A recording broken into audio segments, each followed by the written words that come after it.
დამოუკიდებლობის გზა 1999 წლის 9 აპრილიდან 2013 წლის 9 აპრილამდე. თარიღი, რომელიც საქართველოსთვის არაერთ მთავარ პოლიტიკურ მოვლენას უკავშირდება. 2009 წელი და ლოზუნგი მიშამოვედი. ხელისუფლების შეცვლის მიზანი, რომელიც მხოლოდ 2012 წლის ოქტომბერში განხორციელდა. რას ნიშნავს 9 აპრილი ქვეყნისთვის? როგორ გაიხსენებენ საკუთარ როლს პოლიტიკურ პროცესებში? რით ხსნიან ოპოზიციის მარცხს წარსულში და რა მოუტანა მათ 2012 წლის გამარჯვებამ? მთავარ კითხვას გადაცემის პირველ ნაწილში ირაკლი ალასანია, მეორე ნაწილში უცნობი გია გაჩეჩილაძე უპასუხებენ.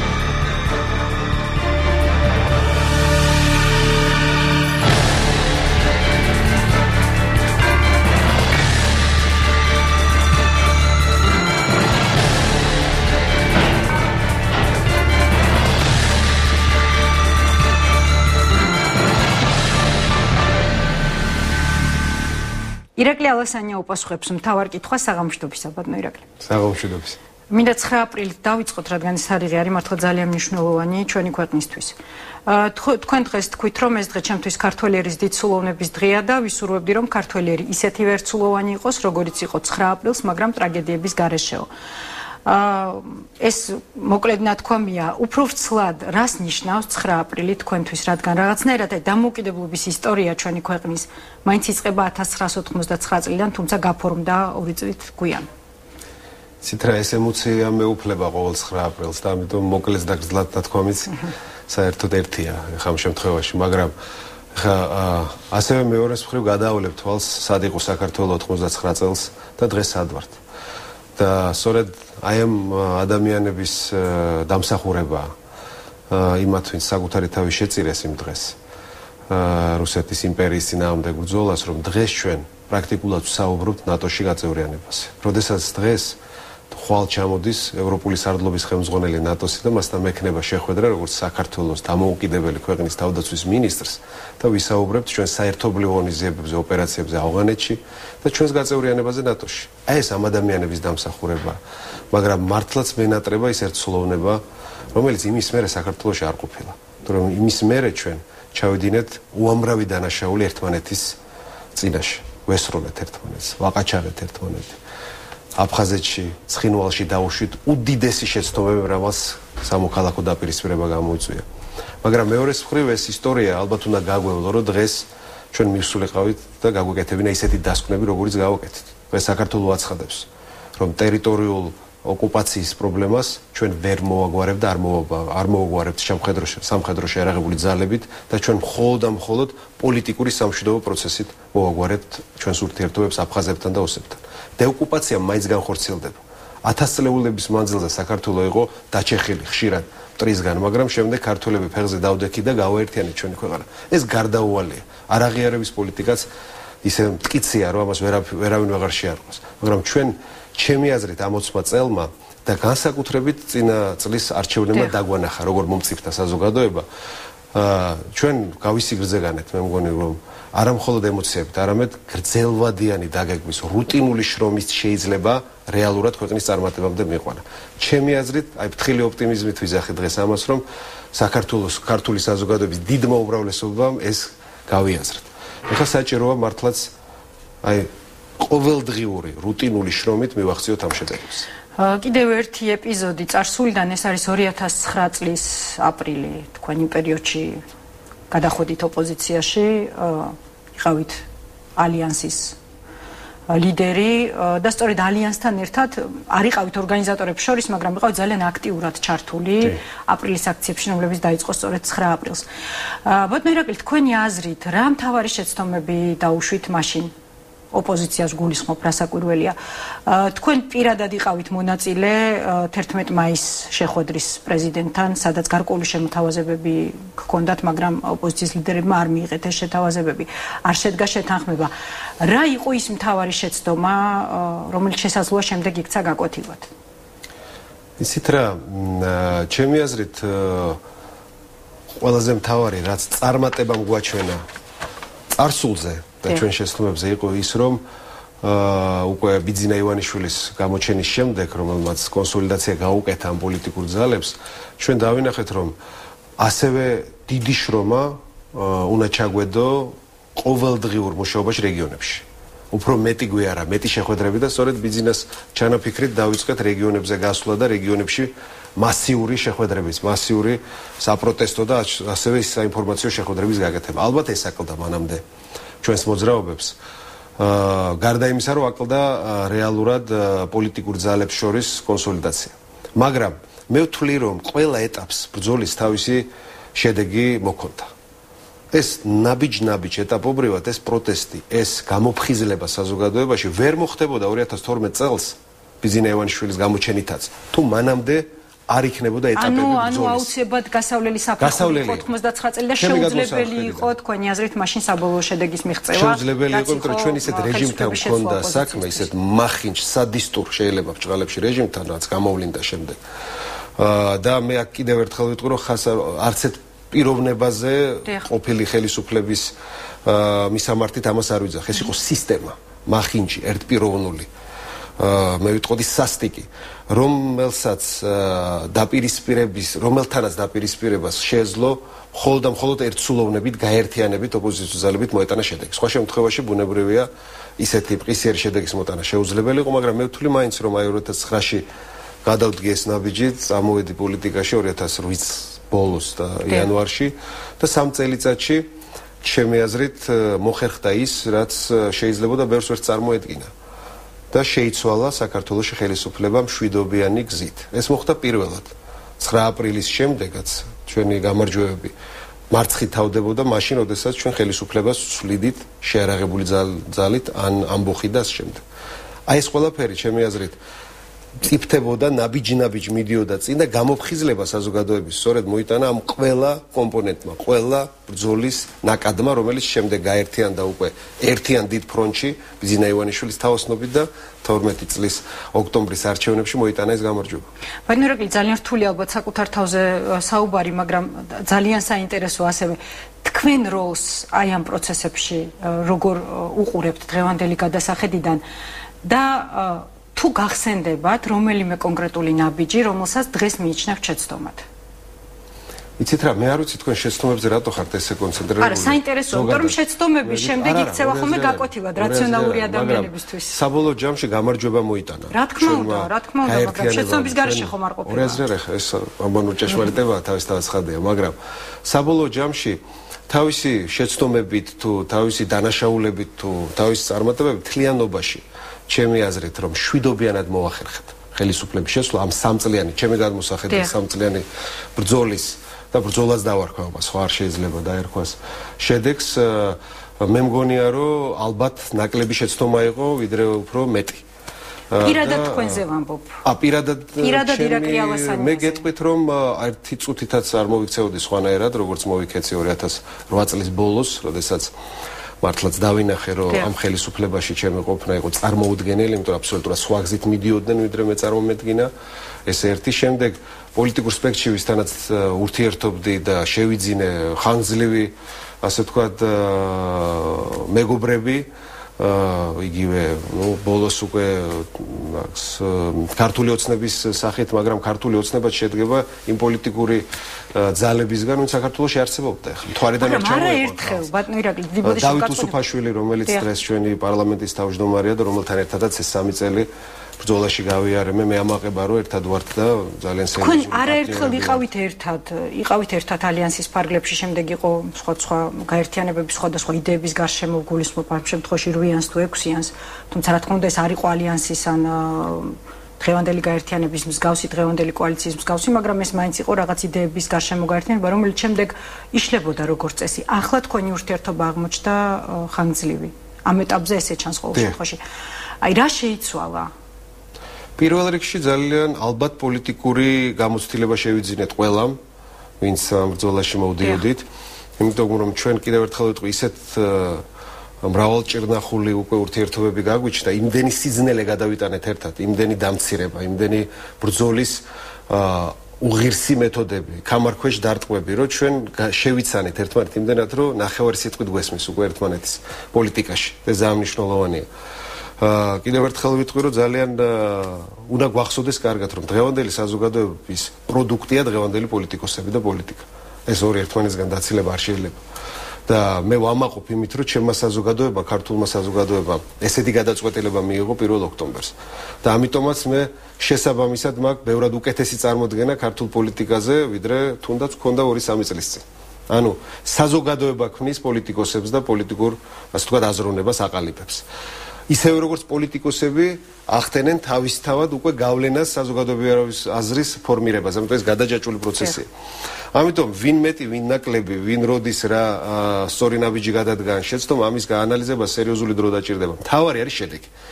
მოვიდა ბიძინა ივანიშვილი პოლიტიკაში და როგორ მახსოვს თქვა, რომ აი მომავალ წელს ჩვენ გვექნება თვისობრივად ახალი პოლიტიკური გარემო. ეს შესრულდა. მასთან ერთად შეასრულა ეს მთელმა ამ დიდმა პოლიტიკურმა ძალამ. დავიწყეთ და ვთქვით პირველივე 6 თვეში, რომ ჩვენ ყოველ შემთხვევაში აი კონკრეტულად თავდაცვის სამინისტროში განვახორციელებთ გარკვეულ სწორ ნაბიჯებს და რეფორმებს.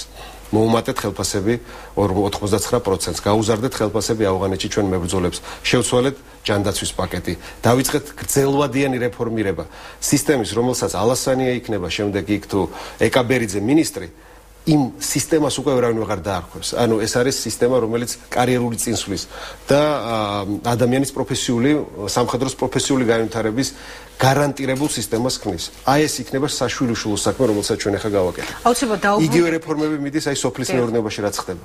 უპრეცედენტო დიდი ფული ჩაიდო, უპრეცედენტო დიდი მასშტაბის სამუშაოები მიდის სოფლის მეურნეობაში. ენერგეტიკის სფერო როგორ ვითარდება და სხვა ეკონომიკა და აუცილებლად დაუბრუნდებით კონკრეტულად თავდაცვის რეფორმას. კიდევ ერთი თარიღია წინ, ეს არის 26 მაისი და დღეს თქვენ ისაუბრეთ 26 მაისს დაგეგმილ ღონისძიებებზე. თქვით, რომ იქნება სრულიად განსხვავებული სამხედრო კომპონენტიც. არ დაკონკრეტებულა, ვინ უნდა ჩაიბაროს აღლუმი, თუმცა ოპოზიციამ თითქოს გიპასუხათ თქვენ და შეგახსენათ, რომ მთავარსარდალი კონსტიტუციით არის პრეზიდენტიო. რამდენადაც ვიცი, ეს შეკითხვა არ დასმულა თქვენ მიმართ. მე გეკითხებით, ვინ ჩაიბარებს 26 მაისს აღლუმს, თუმცა მთავარ კითხვას ირაკლი ალასანია უპასუხებს სარეკლამო ბლოკის შემდეგ გადაცემაში რეკლამის დროა.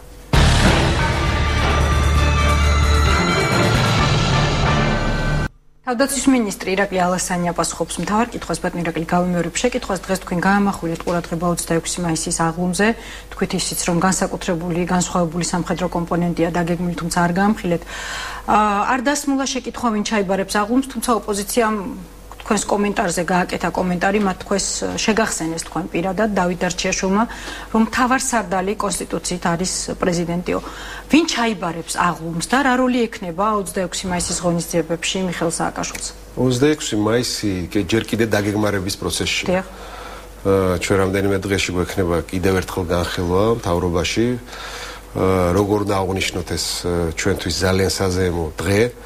და გადაწყვეტილება იქნება მიღებული ამ დღესასწაულის სამხედრო კომპონენტი როგორი იქნება. ამიტომ მე არ ვიცი რატო უნდა დავასრულოთ მოვლენებს, ჯერ საბოლოოდ გეგმა შევაჯეროთ, რომელსაც შემდეგ გავივლით უკვე პრემიერ-მინისტრთან და რა თქმა უნდა, თუ კი აღლუმი შედგა იმ ფორმით, როდესაც უნდა ჩაიბაროს უმაღლესმა მთავარსარდალმა, ერთი უმაღლესი მთავარსარდალია დღეს საქართველოში და არ ვიცი რატო გჭირდება ამის შეხსენება, ეთყობა თვითონ ეჭვეპარებათ ეთყობა ამაში.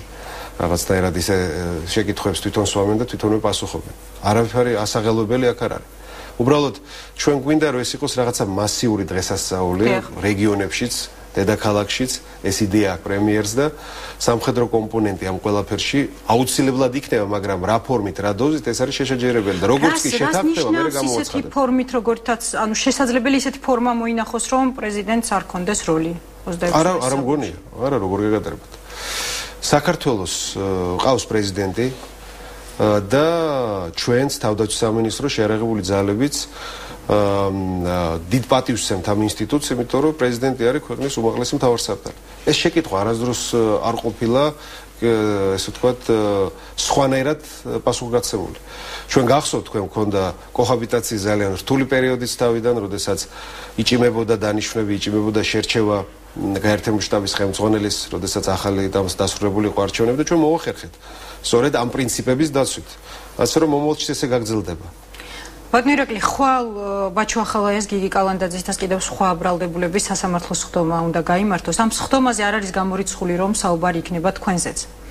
წინასხდომაზე შევახსენებ უბრალოდ მაყურებელს ბაჩო ახალაიას თქმით გენერალ კალანდაძეს პირდაპირ უთხრა მოქმედმა თავდაცვის მინისტრმა რომ უნდა მიეცა ჩვენება ჩემს წინააღმდეგო თქვენ ამას შემდეგ უწოდეთ სიცრუე შემდეგ გიგი კალანდაძემ უკვე პირდაპირ ეთერში თქვა რომ თქვენ მას მოთხოვეთ თანამშრომლობა ბრჭყალებში და რომ აქ არ იგულისხმებოდა მკითხვებზე პასუხის გაცემა როგორც მას თავიდან ეგონა დაახლოებით ასეთი იყო მისი პასუხი შემიძლია ზუსტადაც მოვახდინო ციტირება თუ მართლაც შესთავაზეთ მათ თანამშრომლობა უბრალოდ თუ უთხარით მართლაც რომ ეთანამშრომლა გამოძიებასთან და თუ უთხარით კონკრეტულად რას გულისხმობით რადგან კიდევ ვიმეორებ ხვალ ეს თემა შესაძლებელია ისე იყოს აქტუალური სასამართლო პროცესში. მე როგორც წესი არანაირ კომენტარს არ ვაკეთებ არასდროს მიმდინარე სასამართლო პროცესებზე და გამოძიებაზე. მაგრამ ერთს გეტყვით რომ მართლაც გული დამწყდა და მწყდება რომ ადამიანები საკუთარ წარსულში არ ეძებენ პასუხებს საკუთარი შეცდომებში არ იხედებიან და ისევ რაღაც მაინც პოლიტიკურად ანგაჟირებული ასე ვთქვათ კამპანია იყო ეს რომელიც განხორციელდა ამ შემთხვევაში ამ სასამართლო პროცესის ირგვლივ და გულდასაწყვეტია რომ ეს ახალგაზრდა ბიჭები პატარა ბიჭები შეიძლება ერქვას ახლა ამ ხელა გენერალი მე მგონი ხო არსად არ არის სოფლიოში როგორც არის ბატონი კალანდაძე და რაღაც გარკვეული სიმპათია მის მიმართ მართლაც გამიჩნდა რომ არ მინდოდა დაჩაგრულიყო და ერთადერთი რაც უთხარი ერთადერთი თუ პირდაპირ ღია ეთერში ვეტყვი და ძალიან გული დამწყდა რომ მოიტყვა მაგრამ მაინც ყველას თავის გზა აქვს უთხარი რომ თუ შენ მართალი ხარ და თუ შენ ეს დანაშაულებები არ ჩაგიდენია რაზეც ყველა საუბრობს და რაზეც სასამართლო მე დაგიცავ და სისტემა დაგიცავს ყველანაირად გვერდში დაგიდგებით მაგრამ შენ უნდა ითანამშრომლო ბუნებრივია გამოძიებასთან ეს იყო ერთადერთი რეალურად რაც მე უთხარი სხვა საუბარი არც გქონია არც მჭირდებოდა მე მასთან სხვა საუბარი და ჩემ ბუნებაშიც არ ზის ეს რომ ასე ვთქვათ რაღაცა ხელების გადაგრეხვით ვესაუბრო ვიღაცას აქედან გამომდინარე არ ვიცი როგორ წავა სასამართლო პროცესი ეს სასამართლოზეა დამოკიდებული ბრალდება რომ რამდენად მტკიცე იქნება დაცვა რამდენად და მე მიხარია უბრალოდ ერთი რამ რომ საქართველოში დაცვის მხარეს მიეცა უკვე მიეცა შესაძლებლობები რაც არ ქონდა 9 წლის განმავლობაში წინა მთავრობის და რეჟიმის დროს ეს ერთი მეორე აქვე მინდა აღვნიშნო ხალხს და საზოგადოებას მოუწოდო ვიცი რომ ძალიან გაღიზიანებული არის საზოგადოება აი ჩემს ირგვლივ ჩემი სოციუმი ახლობლები ყველა მეუბნება რომ როგორ შეიძლება რომ აქამდე ვერ დასრულდა გამოძიებები ან არ დაიწყო გამოძიებები იმიტომ რომ ჩვენ რატომ მოგვცა ხალხმა ხმა რეალურად არა ჩვენი ლამაზი თვალებისთვის მოგვცა იმიტომ რომ იყო რაღაც საოცარი განცდა უსამართლობის საზოგადოებაში და ამან ამოხეთქა და არჩევნების გზით იპოვეს ამ ყველაფრის შეცვლის შანსი აქედან გამომდინარე ბუნებრივად შეკვეთა საზოგადოებრივი მოთხოვნა არის რომ რაც შეიძლება სწრაფად მოხდეს სამართლიანობის აღდგენა მაგრამ მე ვთხოვ ყველას რომ მოთმინებით იყოს ჩვენ თუ უსამართლო გზით სულ სწრაფობით დავიწყეთ ამ სამართლიანობის აღდგენა ჩვენ ნამდვილად საბოლოო ჯამში მივალთ იმავე შედეგამდე სადაც მივიდნენ ნაციონალური მოძრაობის წარმომადგენლები მათაც გახსოვთ თქვენ კარგი იდეებით მოდიოდნენ რეფორმის იდეებით მოდიოდნენ სასამართლოს დამოუკიდებლობა სააკაშვილი იყო ერთ-ერთი მთავარი სულის ჩამდგმელი ხო სასამართლო რეფორმის მან მოგუდა და დაახჭო და გაანადგურა ეს სასამართლო რომელიც გახადა ასე თქვა თანაშემწედ მთავარი პროკურორის აქედან გამომდინარე ძალიან დიდი სიფრთხილეა საჭირო მე მინდა გითხრათ რომ ჩვენი იუსტიციის მინისტრი შესაბამისად საკანონმდებლო ასე თქვა ცვლილებები მზადდება დღენია და გზურნავს იმაზე რომ მართლაც გაათავისუფლოს წნეხიდან სასამართლო გახდეს დამოუკიდებელი და შემდეგ უკვე ყველა უსამართლო საქმე პრაქტიკულად იქნება გამოძიებული მაგრამ მოთმინებაა საჭირო და ერთი რამე მინდა კიდე უთხრა საზოგადოებას რომ ჩვენ 9 წელი ვითმინეთ ისეთი რამ საზოგადოებამ რომ ეხლა მართლაც კიდევ ერთხელ გავიაზროთ სულ სწრაფობა დაგუყავს და ისევ შეიძლება მივიდეთ იმ წერტილამდე რის გამოც შევცვალეთ ეს ხელისუფლება ამიტომ მოთმინებაა საჭირო ბაჩო ახალაიას და კალანდაძის ბრალდებებს დაემთხვა დროში ის რომ პალდოს ბანაკი დატოვეს რეკრუტებმა თუ შეგიძლიათ თქვათ რა მოხდა და შეგიძლიათ თუ არა ეს საერთოდ თემაც არ არის. არა, ეჭვი იმასთან დაკავშირებით, რომ ეს იყო საბოტაჟი ან რაღაც წინასწარ დაგეგმილი ქმედება. მე ვიდრე შემდეგი შეკითხვით აგიხსნით, რატომ გაკონკრეტებინებთ? ბოლომდე არ შეისწავლიან. შეიძლება აქაც იყო გარკვეული, ასე ვთქვათ, გარედან წახალისება, მაგრამ ერთი რამე მინდა საზოგადოებას აუხსნა. ესენი სამხედროები არ არიან. დიახ, გავრცელდა კიდევ ერთი რამე მინდა ვთქვა, რომ 70 კაცი კი არა, 4000 კაცი დატოვებს ესეთ ბანაკებს, იმიტომ რომ ძალიან მაღალია კონკურსი, ძალიან ბევრია მსურველი, ჩვენ 600 სამხედრო მოსამსახურე უნდა ავიყვანოთ 4300-ი. თქვენ დაატოვებინეთ თუ პროტესტის ნიშნად დატოვეთ აი აქ. მაგას ამ შემთხვევაში არანაირი მნიშვნელობა არ აქვს. არანაირი მნიშვნელობა ამ შემთხვევაში არ აქვს. არ მოეწონა ზოგს ის რომ უნდა დაალაგოს საკუთარი ასე ვთქვათ საძინებელი და საპირფარეშო და ეს ყველას უწევს ამის დაალაგება და ეს დისციპლინა და ამას უნდა ყველა დაემორჩილოს. შეიძლება ზოგმა ფიზიკურ დატვირთვას ვერ გაუძლო, ზოგმა შეიძლება ინტელექტუალურ დატვირთვას ვერ გაუძლო. ეს ესე იქნება. შერჩევა იმიტომ მაღალი კონკურსი რომ შევარჩიოთ. მაგრამ მათ ისევ ექნება ჩანსი. თუ კიდევ მოუნდება დაბრუნება, მომავალ გაწევაზე, ანუ შესაძლებლობა ექნებათ მომავალ პერიოდში მიიღონ მონაწილეობა. აქედან გამომდინარე, ეს თავისთავად არაფერი სიახლე და საგანგაშო არ არის. თუმცა საგანგაშოდ შეაფასა ოპოზიციის ზოგიერთმა წარმომადგენლებმა თითქოს შესაფრებული იყო რომ პასუხი მიეცა. მაგრამ ესეც არ არის საერთოდ პრობლემა.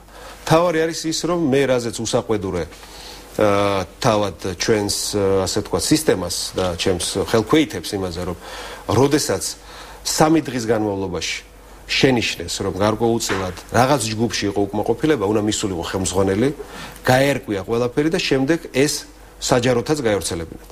რომ არ მისცემოდა სხვადასხვა ინტერპრეტაცია ამას. ერთადერთი ეს იყო. გაქვთ ეჭვი რომ ეს მაინც იყო დაგეგმილი? მიცით რა მე აღარც უღრმავდები ამ თემას. ეს იმდენად პრაქტიკულად არანაირი გავლენის მომხდარი არ არის სასწავლო საწვრთნელ პროცესში. თუმცა ბატონო ირაკლი, ალბათ არის ეს ჩასაღრმავებელი თემა, თქვენ ხართ მესამე ადგილას ბოლო გამოკითხვით, აი რა ის უკანასკნელ კვლევას გულისხმობ 83% გაქვთ პოლიტიკოსებს შორის რეიტინგით. იყო საუბარი ამ ჩვენ წინა ეთერშიც ვისაუბრეთ ამაზე, რომ ყოფილი ხელისუფლება ცდილობდა თქვენს გადაბირებას. ხომ არ ფიქრობთ, რომ ახლაც გვაქვს საქმე რაღაც ძალიან კონკრეტულ კამპანიასთან? ვიმეორებ გამომდინარე თქვენს წინააღმდეგ კალანდაძის და ბაჩო ახალაის განცხადებებიდან, გამომდინარე იქიდან რაც მოხდა პალდოს ბანაკში, თუნდაც იმიტომ რომ მინიმუმ კოალიციაში ჩამოცილდეს ძალიან მკაფიოდ პროამერიკელი პოლიტიკოსი და მეორე მხრივ ძოლმა ხელისუფლებამ შეიძინოს ისეთი ფიგურა, ისეთი პოლიტიკური ფიგურა, როგორც მათ არ ყავთ, თუნდაც საპრეზიდენტო არჩევნებისთვის. არ გიფიქრიათ ამაზე? არა. სიმართლე გითხრათ, ესეთ კონსპირაციების თეორიაში შეხვიდე შეიძლება საქმისთვის დრო არ დაგჭირს. ამიტომ მე ყოველდღიურად ვახორციელებ მართვას ჩვენი თავდაცვის სამინისტროსი, სამხედრო შეიარაღებული ძალების, მთელი მთავრობა გადართული ვართ რეალური საქმეების კეთებაზე. სოფლის მეურნეობის მინისტრი, ენერგეტიკის მინისტრი, შინაგან საქმეთა, აი ყოველდღიურ საქმიანობაზე ვარ გადართული და ამისთვის არც დრო გრჩება. რა თქმა უნდა, ექსპერტება ამაზე უნდა იმსჯელო, რა თქმა უნდა, პუბლიკაციებში უნდა გამოჩნდეს ეს ანალიზი. ეს მათი საქმეა. ჩემი საქმე ეს არ არის. ჩემი საქმე არის საქმის კეთება. ისევ როგორც მთელი მთავრობის საქმე. თქვენ ცოდნით და ამაში ჩაღრმავებით მოახდენთ პრევენციას გარკვეული ფაქტების არ ფიქრობთ, რადგან რამდენიმე ტალღა იყო ბატონო ირაკლი, ეს არ არის პირველი ტალღა თქვენ. ისეთ რა 10 ჯერ გამრავლებული ტალღა იქნება მომავალშიც. და როდესაც რაღაცას აკეთებ, რაღაცას წარმოადგენ, ბუნებრივია, ძალიან ბევრია, ვისაც დისკომფორტს უქმნის. ამიტომ მე ესე ვთქვათ, გავიარე, ეკბილი ამოვიღე უკვე. ვინც ახალბედა პოლიტიკაში შეიძლება ის აყვეს და ის იმანინერვიულოს ამ ყველაფერზე, არა.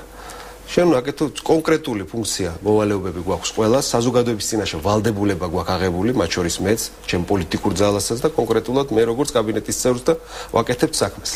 მაშინ სწორედ თქვენ საქმეს დაუბრუნდეთ რომ არ დაგვრჩეს განზე, რადგან დრო შეზღუდულია. თავდაცვის სისტემის რეფორმა. მთავარი კითხვა, ალბათ რაც შეიძლება გაჩნდეს, არის ის თუ რა მოდელისკენ მივდივართ, რა გვინდა, როგორი სისტემაა ის, რასაც თქვენ პრინციპში უნდა ჩაუყაროთ საფუძველი. რა სისტემისკენ მივდივართ? თანამედროვე პირველ რიგში ნატო სტანდარტების სრულად პროფესიული არმია, რომელიც ჩვენ უკვე გავწერეთ პრაქტიკულად სამოქმედო გეგმაში. იმედია პრეზიდენტი მოაწერს ხელს და დამტკიცდება უკვე სტრატეგიული მიმოხილვის დოკუმენტი, რომელიც არის პრაქტიკულად სახელმძღვანელო დოკუმენტი ჩვენი ქვეყნისთვის და შეიარაღებული ძალებისთვის 17 წლის ჩათვლით რა უნდა ვაკეთოთ. მაგრამ როდესაც საუბრობთ სრულად პროფესიულ არმიაზე, აბსოლუტურად ლოგიკურად ჩნდებოდა შეკითხვები ექსპერტების მხრიდან, რომ ხო არ დაკარგავს ბმას საზოგადოებასთან პროფესიული არმია. ამაზე პასუხი არის ძალიან სწორი შეკითხვაა და ძალიან მარტივი და მინდა ეს ყველამ კარგად გაიგოს. როდესაც ქმნით 17 წლის ჩათვლით ეტაპობრივად პროფესიულ არმიას, გადავდივართ საკონტრაქტო სისტემაზე, პარალელურად მზადდება სავალდებულო რეზერვი, რომელიც 17 წლისთვის სრულად ამოქმედდება. სავალდებულო რეზერვში აქ იგულისხმება ის, რომ იქნება 3 ტიპის რეზერვი. საბრძოლო რეზერვი, რომელიც უშუალოდ მომზადებული იქნება საბრძოლო ქვედანაყოფების მიერ და საჭიროების შემთხვევაში მათ შეავსებს ტერიტორიული და სამოქალაქო რეზერვი. როდესაც 17 წლისთვის ეს ორივე კომპონენტი იქნება სრულად ამოქმედებული და მას სჭირდება ძალიან სერიოზული ფინანსები, ეს დაგეგმილია ეს ყველაფერი. დიდი იმედი მაქვს, რომ ჩვენი ეკონომიკა მოგცემს იმის საშუალებას შემოსავლები, რომ ჩვენ ეს არ გადავწიოთ და 17 წლისთვის მოვასწროთ ყველა ამბიციური, ასე თქვა, ამოცანის შესრულება, რაც ძალიან მაღალი მოწონებით სარგებლობს ჩვენს ნატოელ პარტნიორებში. უკვე გვეყოლება არმია, რომელსაც შეიძლება დავარქვათ თანამედროვე. ძალიან მაგარი ოფიცრები გვყავს. ძალიან მაგარი, ასე თქვა, კორპუსი წამოვიდა ოფიცრების და ისევე როგორც ჩვენი ზოგადად გამოცდილება, რომელიც ჩვენმა ჯარმა ერახში, ავღანეთში, აგვისტოს ომშიც დააგროვა, ეს არის ის რის საფუძველზეც ქართული არმიის აზროვნება აბსოლუტურად ახალია, პროგრესულია და რაც მთავარია, რეალურ საბრძოლო გარემოში არის უკვე გამოცდილი. აი ეს ახალგაზრდა ოფიცრები, რომლებიც მოდიან დღეს ჯარში და იკავებენ მართლობით რგოლებს, ეს არის ერთადერთი სიამაყე და იმედი ჩვენი ქვეყნის. გარდა იმას აღარ ვიტყვი, რამხელა პრესტიჟი სახელი აქვს საქართველოს მთელ მსოფლიოში იმ ბიჭების გამო, იმ ორი ბატალიონის გამო, რომელიც მსახურობს ავღანეთში. ესეთი სანდოობა, ესეთი მაღალი შეფასებები არც ერთ სხვა ქვედანაყოფს არ აქვს. და ჩვენ გვიმხედენ გენერლები, ამერიკელები იქნება თუ ბრიტანელები, თუ კი არჩევანის საშუალება აქვს, პირველ რიგში ქართველები უნდათ, რომ პარტნიორებად გაიხადოს სხვადასხვა სამოქმედო ვითარებაში. ეს არის უდიდესი მიღწევა და ეს მიღწევა არ მომხდარა, რა თქმა უნდა, ამ 6 თვეში და არც ბოლო წლების განმავლობაში. ეს არის ამ 20 წლის განმავლობაში დაგროვილი გამოცდილება, რომელიც რეალურად გადაიტანა. ბატონო ირაკლი, მიდგომებში რა შეცვალეთ? პირველი მიდგომაში შეიცვალა ის, რომ ეპიცენტრში ყველაფრის მთელი თავდაცვის სამინისტროს არის ჯარისკაცი. არის ოფიცერი, არის სამხედრო. შევცვალეთ ის, რომ მე არ ვერევი სამხედრო გადაწყვეტილებებში. მე პოლიტიკას ვაყალიბებ. პრობლემა წინად ის იყო, რომ პოლიტიკოსები არაპროფესიონალები ერეოდნენ და ეუნებოდნენ სამხედროებს რა უნდა ეკეთებინათ, მათ შორის სამწუხაროდ ბრძოლის ველზე. და ჩვენ სხვათა შორის ახლა ვიწყებთ, მინდა ხაზი გაუსვა უკვე უახლოეს დღეებში და მინდა მაქსიმალურად ჩართული იყოს საექსპერტო ცოდნაც, რაც საქართველოში არის გარდა სამხედრო მოქმედი სამხედროების აგვისტოს ომში წარმოებული საბრძოლო მოქმედებების შეფასებას. რაც უნდა გახდეს საფუძველი უნდა გახდეს ჩვენი კიდევ უფრო წარმატებული სამხედრო დოქტრინის შემუშავების. ხაზი მინდა გაუსვა, ეს არ იქნება პოლიტიკური შეფასება. ეს არის ტაქტიკურ, ოპერატიულ, სამხედრო სტრატეგიულ დონეზე გადაწყვეტილებები, როგორ იქნა მიღებული, როგორ მიმდინარეობდა განხორციელება, რატო ვერ იმუშავა რეზერვმა, რატო ვერ მოახერხეთ ევაკუაცია ჩვენი ქართული სოფლების და როგორ განვითარდა, ასე ვთქვათ, ეს პროცესები. ისევე როგორც რა თქმა უნდა, ძალიან დიდი კითხვის ნიშანი დგას, როდესაც ვისვით, რომ მილიარდები და 8 მილიარდი დაიხარჯა ჩვენს თავდაცვაზე დაახლოებით 2004 წლიდან ამ ომამდე, როგორ მოხმარდა ეს ქართულ არმიას, მის შეერაღებას, მის კომუნიკაციას და ზოგადად რამ განაპირობა ეს სამხედრო წარუმატებლობა. აი შეცდომებზე ხართ კონცენტრირებულიო და თქვენ თვითონ აპირებთ, რომ შეცდომებით დაგეგმოთ ის თუ რა უნდა ისწავლოთ და გამოაცხადოთ. რა იყო მთავარი შეცდომა სტრატეგიული ძველი ხელისუფლების, როგორც პოლიტიკური, ასევე სამხედრო, თქვენ ამაზე აუცილებლად გექნებათ ნაფიქრი.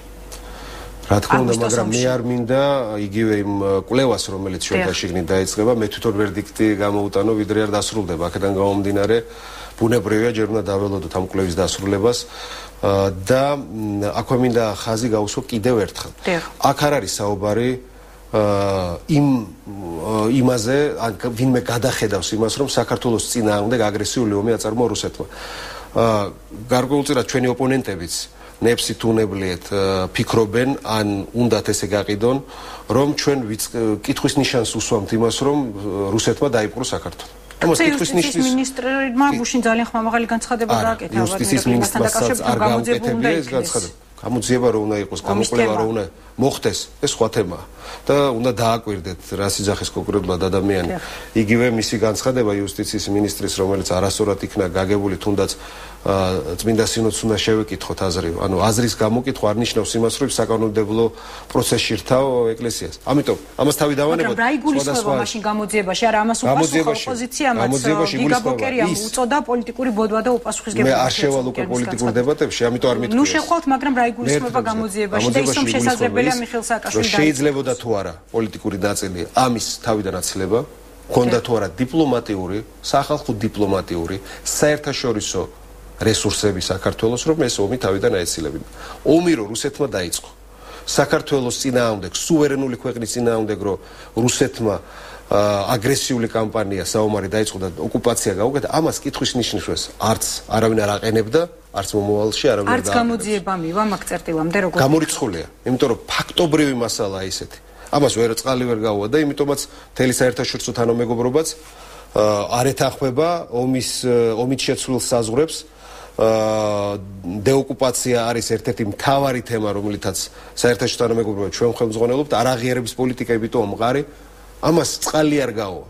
მაგრამ ჩვენ მართლაც გვაინტერესებს, რატომ ვერ დაიცვა საქართველოს თავი, რომ მომავალში ჩვენ გქონდეს რეალური დოქტრინა, რომ არ განმეორდეს იგივე. ძალიან დიდი მადლობა. დიდი მადლობა. თავდაცვის მინისტრი ირაკლი ალასანია პასუხობდა მთავარ კითხვას, არ გადართოთ რამდენიმე წუთში უცნობი გია გაჩეჩილაძე იქნება ჩვენი სტუმარი.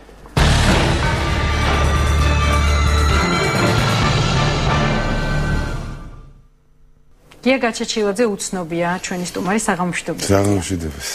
ძალიან ბევრი თემა თქვენთან სასაუბროთ, დღევანდელი თარიღია მნიშვნელოვანი, მაგრამ მინდა დავიწყო კიდევ ერთი ასევე საინტერესო თემით, ეს არის აქცია, რომელიც იყო დაგეგმილი 14 აპრილს და რომელიც გადაიდო, თქვენ გაქვთ კავშირი ამასთან, ყოფილი პოლიტპატიმრების აქციაზეა ლაპარაკი, სამართლიანობის აღდგენის მოთხოვნით. რა ხდება, რატომ გადაიდო ეს აქცია? საერთოდ ჩატარდება თუ არა და თქვენი კავშირი. მე გეტყვით, ესე იგი პირველ რიგში მივესალმები მაყურებელს. ეს აქცია დაგეგმილი იყო 14 აპრილს. სახელწოდება ამ აქციის გახლავთ გასამართლდეს და სახელი დაერქვა საერთოდ ამ 9 წლიან მმართველობას ნაციონალური მოძრაობისას. ეხლა მე უსმენდი აქ ბატონი ირაკლი ალასანია საუბრობდა, რომ მეტი მოთმინება გმართებსო და რა თქმა უნდა ეხლა საზოგადოებაშიც იგრძნობა ეს, რომ ითმენ საზოგადოება გარკვეულწილად და კიდე მომთმენია ძალიან ბევრი, უბრალოდ რაღაც უნდა ამ ხალხს რომ რაღაცა დაინახოს, ხო, რაღაცა ელემენტარული, თუნდაც ის პირველი მოთხოვნა, რომელიც შეპირდა მას ქართული ოცნება და ყოველ შემთხვევაში ჯერჯერობით მსგავსი არაფერი არ ჩანს, ეს არის სამართლიანობის აღდგენა და მე არ ვიძახი ხა რომ ვიღაცები ჩამოახჩონ და დაიჭირონ და გაასამართლონ, არა. მე ვიძახი იურიდიულად შეფასება გაუკეთონ ამ იურიდიულ ძალას, რომელსაც ნაციონალური მოძრაობა ქვია და თქვა, რომ ეს იყო დანაშაულებრივი ორგანიზაცია.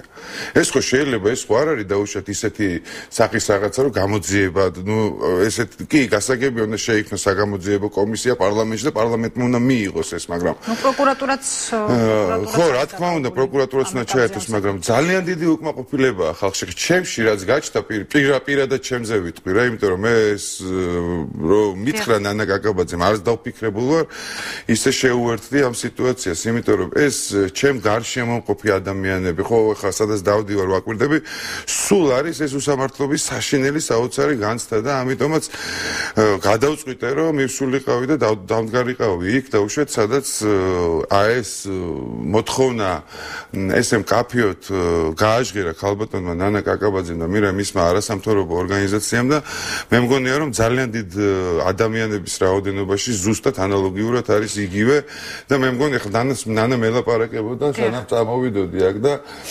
ესეთი რაღაცა მითხრა რომ შეიძლება ორო ხა დაუშვათ რაღაცნაირად ჩემი იმედი აქვს თითქოს მეთქი ჩემი იმედი რატო გაქვს აბსოლუტურად იგივე მოთხოვნილება არის მეთქი ხალხში ხო შეიძლება დასაცინები ხო მე დასაცინები როგორ შეიძლება რომ გავხდეთ იმიტომ თუ არ უნდათ დავინახავთ რამდენ კაცს უნდა და რამდენ კაცს არ უნდა ელემენტარულია ხო რატომ გადაიდო გია მე პირადად რაღაც გამიჩნდა ეჭვი ხომ არ გადაიდო 19 აპრილისთვის არა მე გეტყვით თქვენ რა ესე იგი მე გეტყვით იყო დაბეჭდილი თავიდან 10-12000 მოსაწვევი ეს მოსაწვევები სულ დარიგდა შემდეგ დაიბეჭდა კიდე 10000 წელი ეს მოსაწვევები სულ დარიგდა დარიგებულია სადღაც 35000 წელი მოსაწვევი სპორტსასახლეში ეტევოთ 10000 კაცამდე ხო და ეხა ორგანიზაციაში გაგვიჭირდა იმიტომ რომ მაშინ გარეთაც უნდა დაგვეყენებინა ეს ეკრანები ხმა ყველაფერი რომ გარეთ ხალხი რო იდგებოდა იმათ ხა ტყილა ხო არ მოვიდოდა მაყურებელი და მსმენელი და ადამიანი რომელსაც უნდა გაიგოს იქ რა ხდება ხო ფულის მოძიება იყო რაღაცა იყო ამ აპარატურის დადგმა გარეთ ის ამიტომაც არავჩქარდით ესე ვთქვათ და გვინდოდა რომ ეს 14 აპრილი მოხსენით და იმასაც დავამატებ და გეტყვით რომ ჩვენამდე მოვიდა რაღაც შეიძლება რაღაცნაირად ისეთი ინფორმაცია, რომ რაღაცას შეიძლება პროვოკაციას კონდეს უადგილიო და სალაპარაკოც რო არ მივცეთ არავის და არ იყოს ეს და დიდი განჯის საგანი თუნდაც რაც მოხდა შემდეგ 8 თებერვალს, ამიტომაც ვამჯობინეთ რომ ჯერ გააკეთოთ იმათმა და შემდეგ გავაკეთებთ ჩვენ და ნახოთ. 19 აპრილის შემდეგ იქნება ეს აქცია და 19 აპრილის შემდეგ აუცილებლად 19-ით, აიმიტომ რომ ჩვენ ყველანაირად თავს ვიზღვევთ იმისთვის რომ არ მოხდეს მსგავსი პრეცედენტი რაც მოხდა 8 თებერვალს და ამიტომაც ისიც რომ დაუშვათ მოსაწვევების ეს რაოდენობა გასაგდა და 35,000 წალი უკვე წასულია და ხალხი მოდის ოფისში და კიდე ითხოვს ამის გარდა კიდე აი ეს მომენტის დაემთხვა რომ მოვიდა რაღაცნაირად ინფორმაცია ჩვენამდე რომ შეიძლება რაღაც პროვოკაციას კონდეს ადგილი ვიღაც ჯგუფი დაუშვათ შეიძლება იქაც მივიდეს აქაც მოვიდეს დაფიქსირდეს ჩვენთანაც იმათთანაც და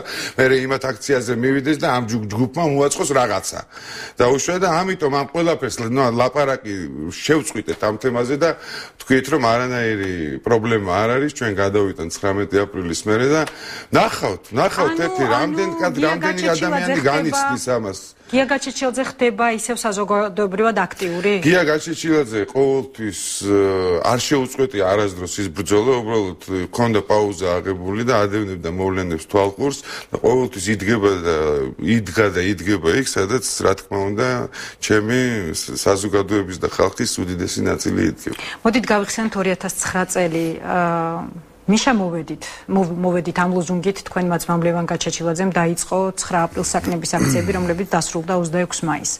მთავარი სახე გია იყავით თქვენ და ალბათ მთავარი ფიგურაც მთელი ამ პროცესის. დღეს როგორ გაიხსენებთ ამ პერიოდს? მე შეგნებულად არ შეგეკითხებით იმაზე თუ რა შეცდომები იყო დაშვებული, ვინ რა პასუხისგებლობას გაიქცა და ასე შემდეგ. უბრალოდ თვითონ ამ პერიოდს როგორ გაიხსენებთ, ეს მაინტერესებს. კარგით, მოდით დავიწყოთ ცოტა თავიდან, მაშინ თუ შეიძლება დავიწყოთ 2007 წლიდან და საერთოდ 2008 წლის არჩევნებიდან, რომელიც საქართველოში ყოველ შემთხვევაში ძალიან ბევრმა ადამიანმა აღიარა, რომ ეს იყო გაყალბებული არჩევნები. ამის შემდეგ გავიხსენოთ თბილისის ომი, ამის შემდეგ გავიხსენოთ ის მრავალათასიანი აქციები, რომელიც მართლა ფოთოლის ჩამოვარდნის გარეშე ტარდებოდა საქართველოში. გავიხსენოთ შემდეგ 26 მაისი. 26 მაისი იყო დღე, რომელიც იყო ჩემი აზრით, ჩემთვის ყოველ შემთხვევაში ერთ-ერთი უბედნიერესი დღე, მისი პირველი ნახევარი, რა თქმა უნდა, 26 მაისის მსგავს ბედნიერებას მე ალბათ შეიძლება ითქვას, რომ მსგავს ბედნიერება არასოდეს არ მიგზნია. და შემდეგ იყო უკვე სამების საკათედრო ტაძარი, პატრიარქის მოწოდება და იმასთან დაკავშირებით, რომ ერთხელ მაინც უნდა შეგვეცვალა ჩვენ ხელისუფლება არჩევნების გზით. ამას მოყვა თქვენ გახსოვთ ძალიან დიდი დაპირისპირება, პოლემიკები, უნდა დაძრულიყვნენ და მომხდარიყო დაპირისპირება. არ მოხდა დაპირისპირება და მე მგონი რომ ძალიან კარგიც რო არ მოხდა და ერთხელ რომ გავითვალისწინეთ პატრიარქის რჩევა, ესეც ძალიან კარგი. ჩემი აზრით ის 9 აპრილი, თქვენ 9 აპრილი ახსენეთ 99 წლის 9 აპრილი ზუსტად პატრიარქის რჩევა არ გაითვალისწინა მაშინ ხალხმა და მოხდა ის რაც მოხდა. თუმცა საბჭოთა კავშირი მაინც იშლებოდა და მაინც მოხდებოდა ის რაც მოსახდენი არის მე სხვანაირად უყურებ 9 აპრილს ძალიან ბევრს ვყამათობ ყველასთან რა ვიცი მე უყურებ რომ ის 9 აპრილი მაშინ რა თქმა უნდა ძალიან უღრმესად ანუ ფიქრობ რომ შეიძლება ნაკლები მსხვერპლით გამოსულიყავით რა თქმა უნდა და შეიძლება რომ არ მომხდარიყო შემდეგ ესეთი ძალიან დიდი კატაკლიზმები რაც მოხდა საქართველოში 99 წლის 9 აპრილის შემდეგ შეიძლება და ისე გადავსულიყავით ამ ყველაფერზე როგორც გადავიდნენ დაუშვათ იგივე პრიბალტიკის ქვეყნები, დანარჩენი ქვეყნები, სადაც აი ესეთი საშინელი შეჯახებები ერთმანეთში არ მომხდარა. მე ესე უყურებ და მაინც განწირული იყო უკვე საბჭოთა კავშირი მაინც იშლებოდა და ყველა ვარიანტში ჩვენ დავაჩქარეთ მოვლენები და დავაჩქარეთ იმის ხარჯზე რომ დაუპირისპირდით ერთმანეთს, მე დაუპირისპირდით აფხაზებს, დაუპირისპირდით ოსებს და ეს რომ მომხდარიყო ნორმალური ცივილიზებული მეთოდებით გადასვლა ერთი წყობიდან მეორეზე მე მგონია რომ უკეთესი იქნებოდა ჩვენთვისაც და აი ამ საშინელ 20 წელიწადს 25 წელიწადს ავისტენდით თავიდან. ვარდების რევოლუციას როგორ აფასებთ დღეს?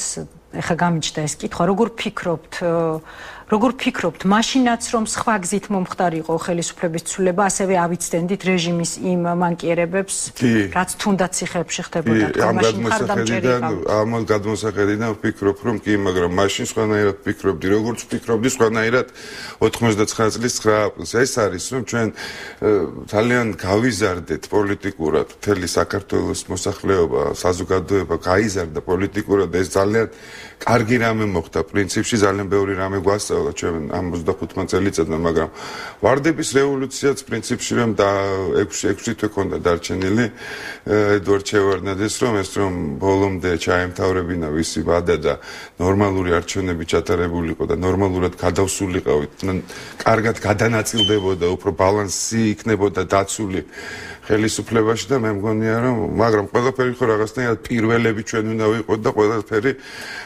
ჩვენ თავზე უნდა გადაწყდეს და რა ვიცი მე მგონი ეხლა რო ვფიქრობ ესეც არ არის ცუდი იმიტომ რომ პირველები მივალთ იმ დანიშნულების ადგილზე და თავისუფლების გვაკუთხედში სადაც ამდენი ხნის განმავლობაში მივისწრაფით გია ის მიზანი რაც ოპოზიციას და მის მხარდამჭერებს ჰქონდათ 2008-ში და 2009-ში სწორედ იმ აპრილის აქციების დროს ვერ განხორციელდა 2012 წლის ოქტომბრამდე. რატომ თქვენი აზრით? იმიტომ რომ რაღაც ისე ვერ კეთდებოდა როგორც საჭირო იყო, თუ ეს იყო ლოგიკური და შესაბამისად დასასრულიც იყო ლოგიკური. მე თქვენ გეტყვით, ესე იგი 2008-ში, როდესაც არჩევნები იყო, თქვენ კარგად გახსოვთ რა დიდი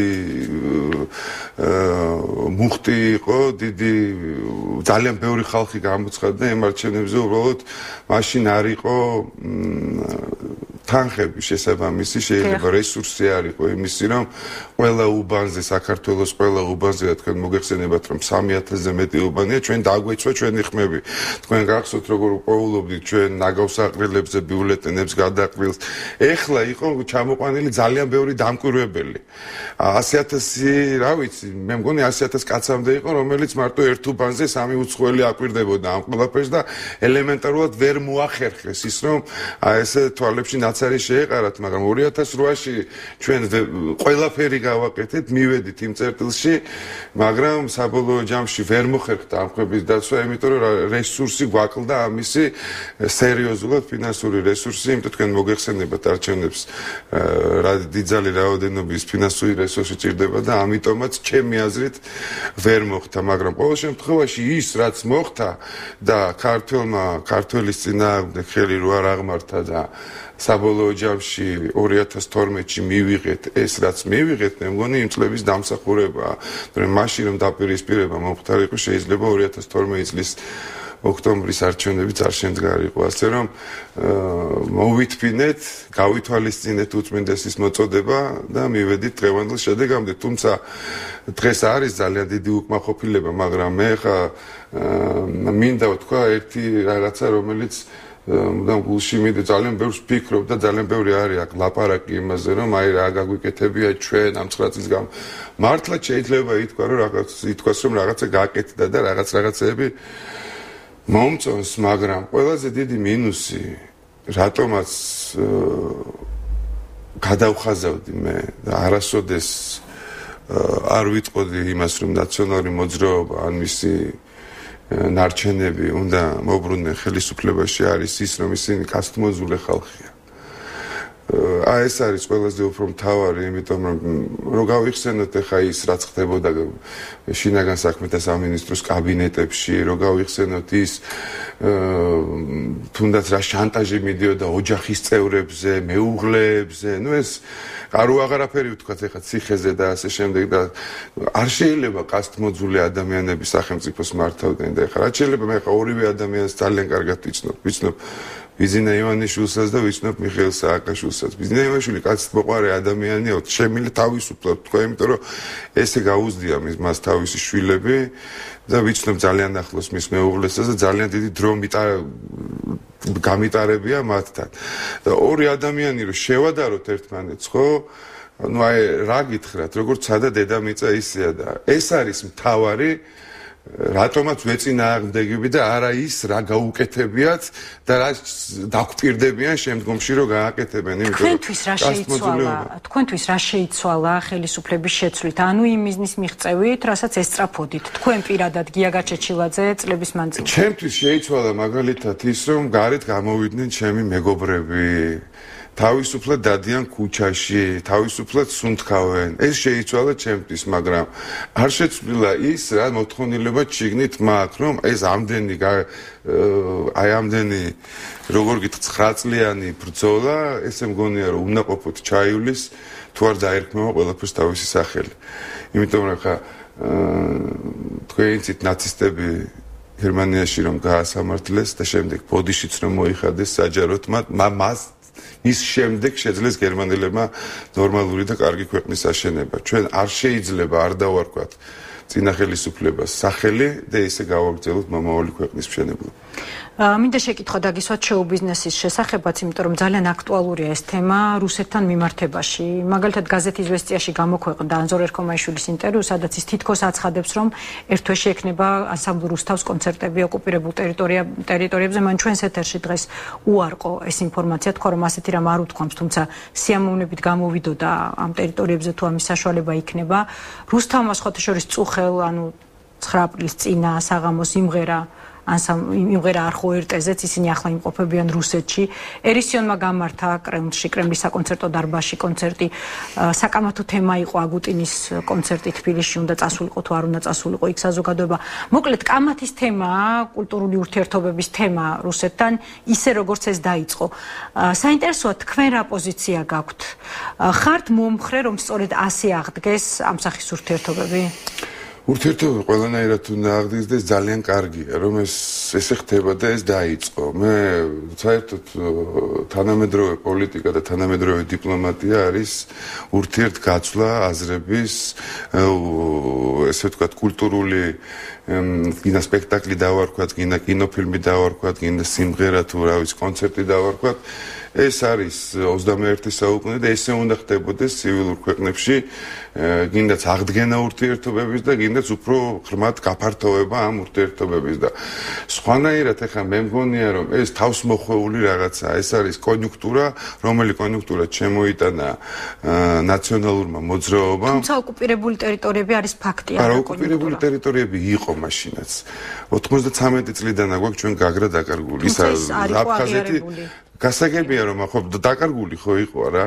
მაშინ რატო არ იძახდნენ ამას იგივე ნაციონალური მოძრაობის წარმომადგენლები, თუნდაც მიხეილ სააკაშვილი, რატო არ იძახდა მაშინ რომ ეს იყო.